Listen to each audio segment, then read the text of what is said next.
Children at the risk of exclusion and marginalization. We will be analyzing an article written by Takutswa Bongweni of the Daily Maverick, an online newspaper, headlined "Learners in Bushbuck Ridge are taking turns to eat as families struggle to feed them." Takuta mentions that families struggle to feed the whole family, and now children in the households take turns to eat. This is a crisis that South Africa is facing as more and more children go to school on empty stomachs. They come from overcrowded households where children live with their parents, grandparents, and other extended family members. This is a crisis in South Africa, and we know that children from rural areas and townships live with their whole families, extended families, the uncles, the aunts, the cousins will be living under the same roof. Now, how do they feed themselves? Difficult. So, these families in Bushbuck Ridge have opted for feeding one child a day or two children a day. They take shifts, and you can imagine how difficult it is for learners who did not eat on that particular day. Very difficult. I'm sorry about that. A 10-year-old, we have a picture of a 10-year-old eating a Mayaga meal by Hosea Jabuse. As we can see, imaged or photographed, this learner is eating. This is very rare that in our poverty-stricken homes, a learner will eat 3 meals a day. Usually they eat once and that's it. They wake up in the morning, get ready for school, and have nothing to eat.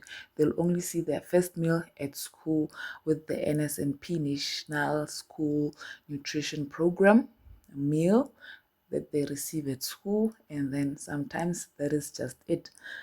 If they are fortunate enough, they'll get maybe one meal again after school, and that is that. And usually the meal is not nutritious because we know that in our economy nutritious meals tend to be expensive, so these families look for something quick, easy, and cheap for them to feed their overcrowded homes. And then we are looking at lack of nutritious meals lead to malnutrition, health complications, and low concentration in the classroom. Takutswa also mentions that nutrition is very important, but now because these learners do not get enough nutrition, malnutrition pops in, and these learners have health complications. They start missing school because now they are sick, they have headaches, they faint, and then they are always at the sick bay because they are always not feeling well. They say they have stomach cramps only because of their empty stomachs or hunger. Now, their concentration in class is also very, very low because now they don't have the energy to use to listen to the teacher in the class or to participate in all the school activities, extramural activities, or doing their mere classwork that they are given in class. And then we have an image there of Elena who's looking disheartening because of low concentration, lack of nutrition.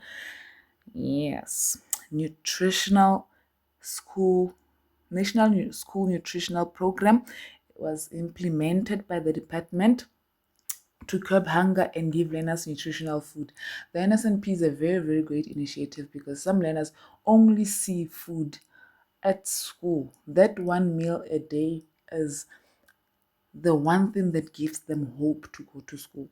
Some just, you can imagine on weekends, they have nothing to do. So even if they have nothing to eat, even if they have homework, they won't have the courage or the energy to think about their schoolwork. But on Monday, they are very eager to go to school because of that one meal. But is it enough? So sometimes this food is not plenty enough. The portions are so small.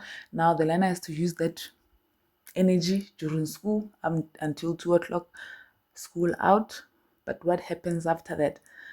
They have to walk home long distances. They use the minimal the energy that they have just consumed in the NSNP from the NSNP scheme, and now when they get home they have no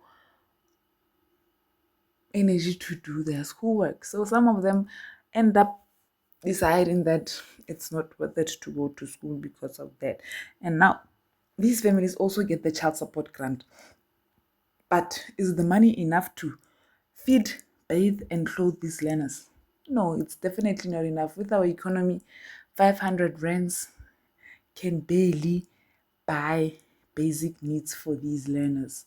Now, the food will only last a week. What about the 3 weeks that is left in a month? So now these challenges contribute to the exclusion of learners. These learners are excluded. They end up missing school. They end up leaving school because of the challenges that they are facing: poverty, hunger.